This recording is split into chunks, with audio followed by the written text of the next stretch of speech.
So welcome back to Think About the Ink. We have a new year, a whole new year of shows, 2013, and I thought, what better way to start off than having Rich Johnston from Bleeding Cool, the editor-in-chief, the founder, the head honcho over there, to talk about what we have to look forward to in the new year in comics. Hi, Rich. Hello there, Grace. Woo! You're coming to us from London. London, absolutely. It looks a little lighter there. It's a little darker here. But that's just the way of things. It's the way of things. But you get your comics first, so I think We do. We get them a few hours before you do, which is fantastic. It's brilliant. It works out so beautifully for your website. That's so clever. It's really useful for me. I get to go into the shop at 10 o'clock, pick up a few comics, have a read of them, and then by the time America wakes up, I've just read most of them, and I can look really, really clever, as if, you know, I've only just come up with this. So we're going to go over the big two's plans for 2013, early 2013. They have some stuff under wraps, but you've uncovered some of it. Some of it, a little bit along the way, absolutely. So let's talk about Marvel, who kicked off 2013 in a huge way with the death of Spider-Man. Yes, that was a big one, wasn't it? It's weird because we all knew it was kind of happening to one degree. I mean, issue 698 was pretty much the ending of issue 700, so we kind of knew this was happening. And it did nevertheless seem to take everyone by surprise a bit. Well, I mean, they've already done it once. I mean, it's the second Peter Parker death. I know. Which do you prefer? Oh, actually, I prefer this one. I mean, the other one was all nice and heroic and dying, but this one, I think I'm meant to say about what's happening next. I'm quite enjoying the idea of an Otto Octavius trying to be reformed. I've always liked what Marvel do when they take bad guys and they try to make them good guys. And sometimes it works, sometimes it doesn't quite work. But I've generally always enjoyed that. Things like Sandman and Magneto and Rogue and Hawkeye and the likes. I quite like the idea of a superhero whose origins aren't quite as clear-cut. I preferred the Ultimate Spider-Man death, I guess because I liked what with Miles Morales. I thought that was such a fresh idea. I would have preferred more of a build-up to this death. I mean, I guess that this 616 death has like a realism that it just came out of nowhere and blindsided Peter Parker, which I guess is realistic. But I feel from a reader's standpoint, it makes it somewhat like you feel cheated. It's not particularly rewarding. Well, also remember, I mean, the ultimate death is a proper, permanent death. I don't think you'll be getting Peter Parker back in Ultimate Spider-Man.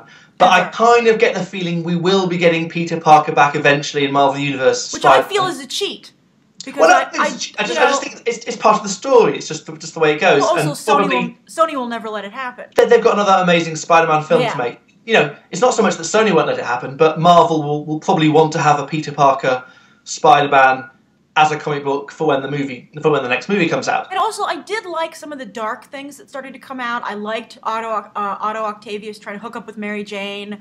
I also liked him calling Mary Jane on her stuff. You know, being like, "Stop hanging around with me if you're not going to date me." You know, I was like, finally, someone said it. Well, it's kind of like it's a different attitude. There's a lot of the stuff that Peter Parker, I guess, has taken for granted, or we have taken for granted as part of readers, that Otto is going to challenge.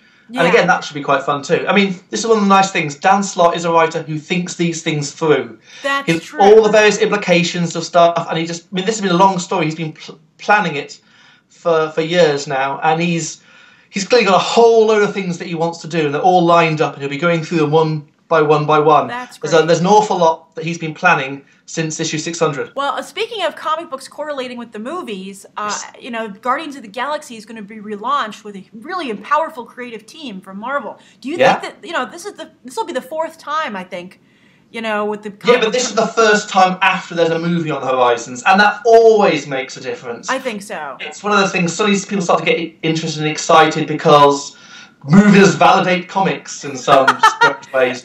But no, it's true. You go to the back issue sales now, and the back issue sales on Guardians of the Galaxy are through the roof right now.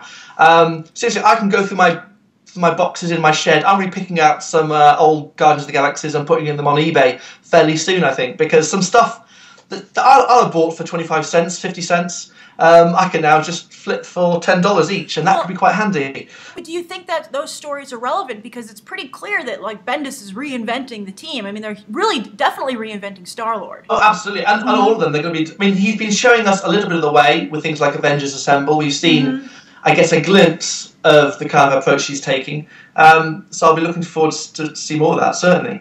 But yeah, I mean, he will reinvent, but I think people will also be interested to see what came before. And, this is a big Guardians of the Galaxy revival opportunity, both for new stuff and old stuff. And certainly, if anyone's interested in that, they should be reading Iron Man now. Kieran Gillen at the moment. And Kieran is basically turning at Marvel. He's the king of the fill-in.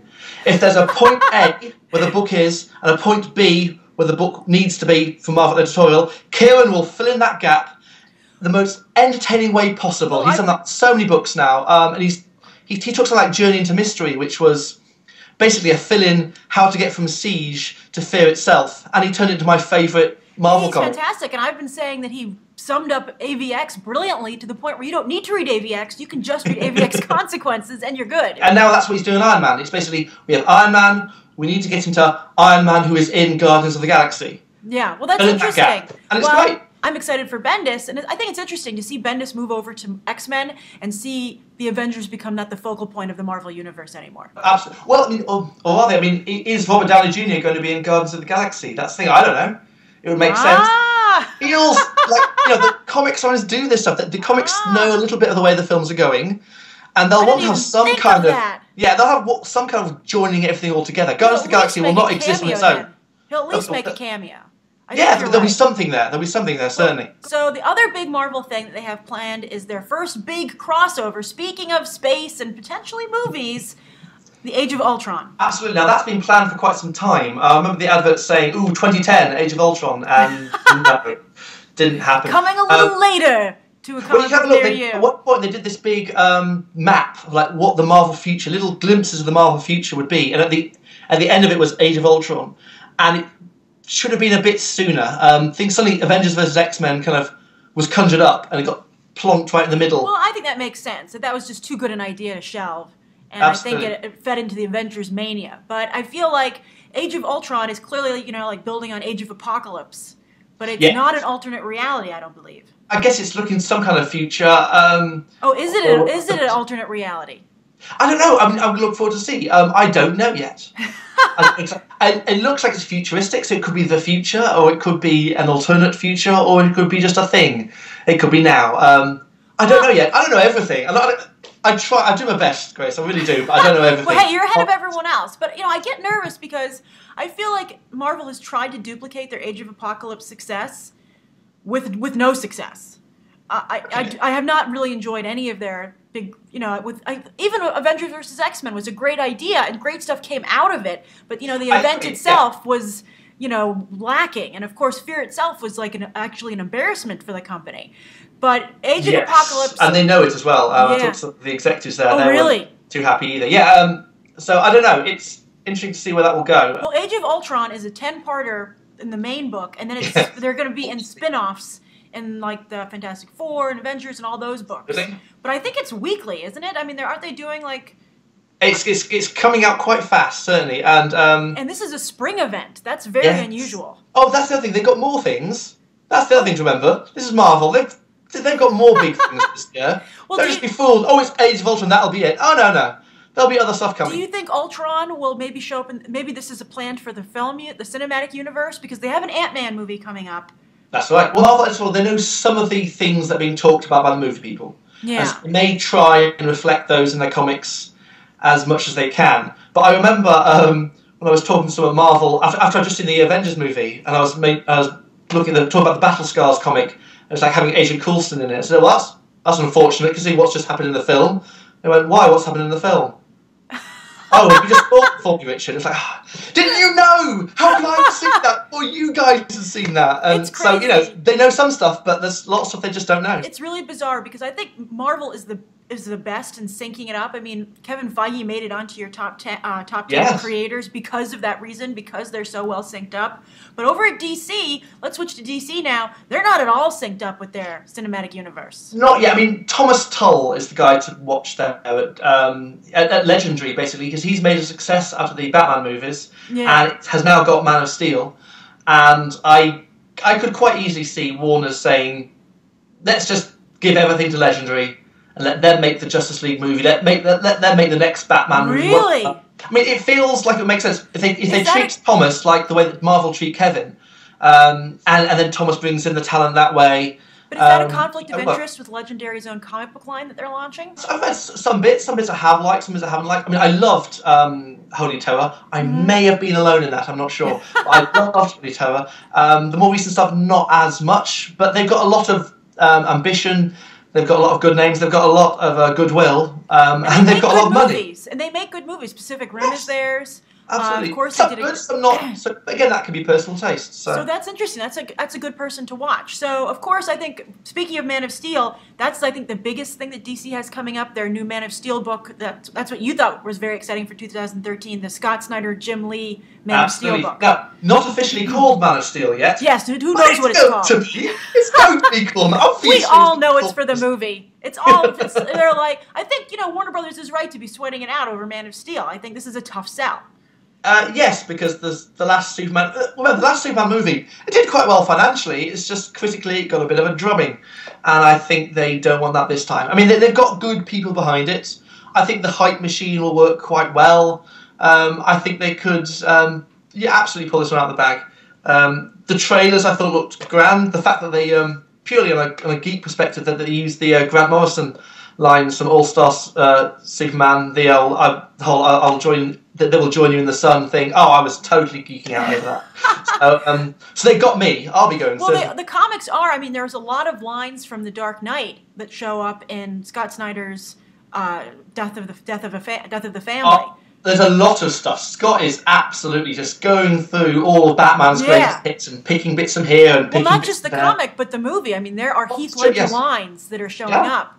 Multiple times by multiple writers are using them. I don't know how I feel totally about that. But with Man of Steel, the comic, one of the things I've been arguing with people about is the dark tone for the movie. But when you see the preview art, do you think the comic book might be darker too? Do you think Scott Snyder's going to take this in a darker direction? You might think possibly, but then it's being drawn by Jim Lee. Yeah. Jim Lee's really hard. I mean, even his darkest stuff still dazzles and excites. It's all sparky. I don't know how Jim's going to draw something that will be that dark and grim and depressing. And no, I think just like everything Jim draws, it will dazzle. Oh sure, and everyone will. And that may lift it. I mean, I have no idea what Scott actually really wants to do with this book. We don't until we actually start to see some bits of it. I saw him tweeting the other day, and he said, "Oh, I love writing Bruce and Clark, but when you write them together, it's amazing." And I feel so clearly that he's going to be bringing, I think. He's going to have some crossover between the titles, and obviously he's their big superstar writer right now. So, and they have their superstar artist. So it's a no-brainer. It's going to sell quite well, I think. I mean, so the thing is, like, it's quite interesting to see, what will get the #1 slot. Will it be Age of Ultron? Will it be Man of Steel? Because they'll certainly be up against each other for this. Well, yeah. I mean, like for a long time, you were covering it. DC was dominating the top 10 again, but Marvel now has really has grabbed that top 10 back. They absolutely have, and it's not just in the orders, also in the things like reorders. I try and track the reorder account chart. Really? And Marvel DC have been wiped out by Marvel now in the reorders. Well, Marvel now is cheating a little because their books are like bi-monthly or tri-monthly. Yes, but that is. Although one might argue that actually can dull things because if you have 2 issues of the same book out in a month, each of their sales might be down a little bit. So if you have 1 issue out, I think that's a mistake. Sales might beat them, but I wouldn't do it. I mean, I don't know. I can't get enough all new X-Men, but sometimes with Iron Man, for instance, I'll be like, I just picked this up, so it's migrated to the back of my stack a little bit. There you go. But DC. It's danger. It's a danger. Yeah. Yeah. But also, what do you think of the new Justice League comic? This Justice League of America. How will that sell? Do you see that selling? I mean, yes. Yes, it will sell because #1 will sell. But what do you think? Yes, it will do, and I think it will sell better than Justice League International will sell.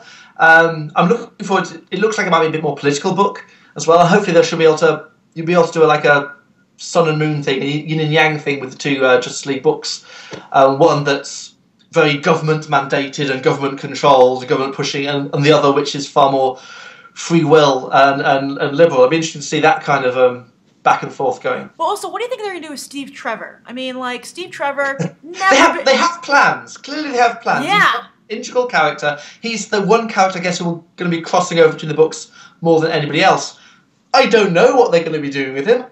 I guess it'll be quite interesting. He's certainly going to be very involved. Right? Well, I think that's the most exciting thing. And I think that Wonder Woman is like such a difficult character that it would be, I don't know, it would be kind of like cool, but also like the ultimate diss for the character if her love interest outclassed her in terms of being interesting. Well, possibly, but you remember, she's got Superman now. You know, she doesn't Steve Trevor. She's got Superman. That's not bad. In terms of, you know, exes, you go, oh, have you seen my new guy? This is Superman. Oh, you can't see him. He's flying, but he'll come closer.